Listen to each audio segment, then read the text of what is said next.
Have you ever felt trapped? Have you ever bought something expensive you didn't need just because the salesperson was ultra-friendly, or donated money after being offered a pen? If so, it's not a lack of willpower, it's that your brain has been hacked. This book, Influence, the Psychology of Persuasion by Robert Cialdini, is the roadmap. It exposes the 6 universal psychological principles that switch us into automatic mode and make us say yes.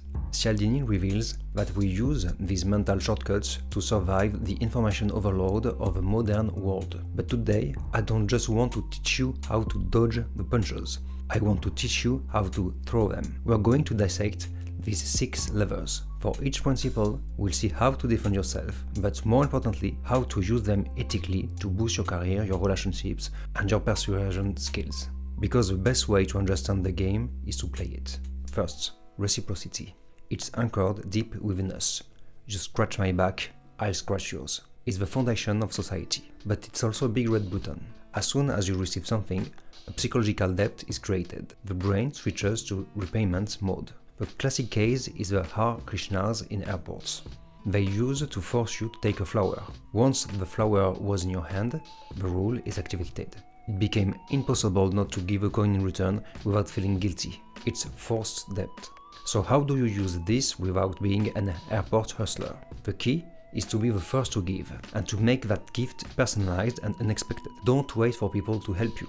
At work, send that relevant article to your colleague before they ask for it. In negotiations, bring the coffee at the start of the meeting. In networking, don't ask what you do. Ask what are you stuck on right now, and offer a lead or a contact. When you give pure value without stating an expectation, you create a sympathy capital and a benevolent debt in the other person. It's relation investment. But a small warning, if your gift smells like a calculation, like the famous free book in exchange for your email, it breaks everything. People can smell the intent. Be generous, genuinely, and the return will happen naturally.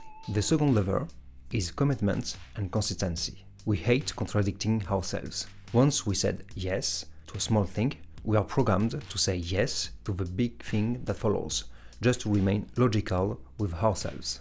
This is the foot in the door technique. If I get you to sign a petition for road safety, it's a small yes, you are 3 times more likely to agree to plant a hideous sign in your garden a week later. That's a big yes. You've changed your self-image. You've become a civic-minded citizen. Want to convince someone to do something difficult? Don't ask for marriage right away. Look for the micro-commitment. In sales, don't sell the $10,000 product yet. Validate that the problem exists. Do you agree that losing time on X is costing you money? Yes, that's yes is a consistency trap. In management, don't say, do this file.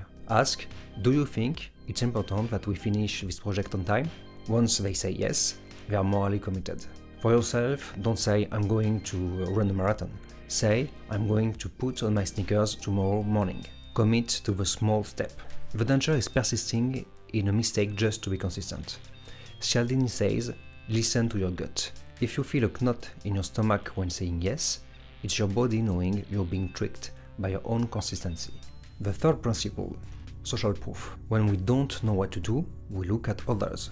If everyone applauds, we applaud. It's a survival mechanism. The dark side is the bystander effect. If someone collapses and no one moves, no one will move. Everyone is waiting for a signal from the other. It's pluralistic ignorance.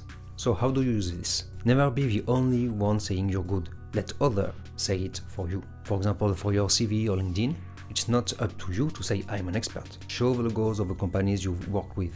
Display your recommendations. So you really need to ask for these recommendations and not wait until the last minute. In persuasion, don't use logical arguments. Use peer stories.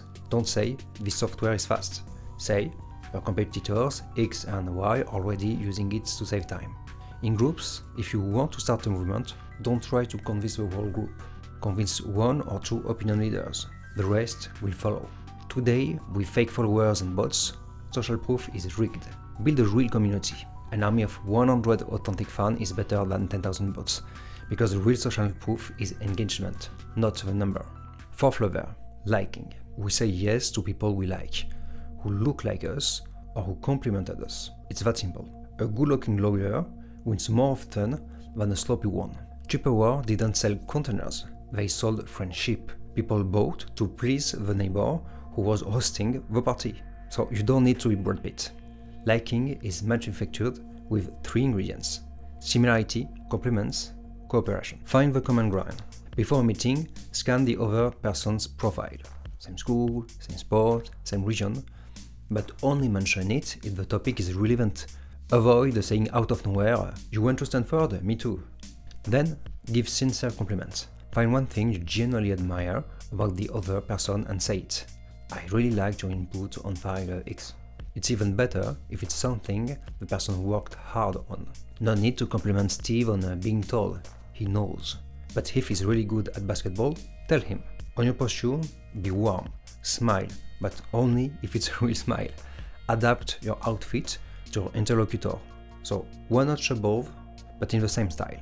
The goal isn't to become a hypocrite.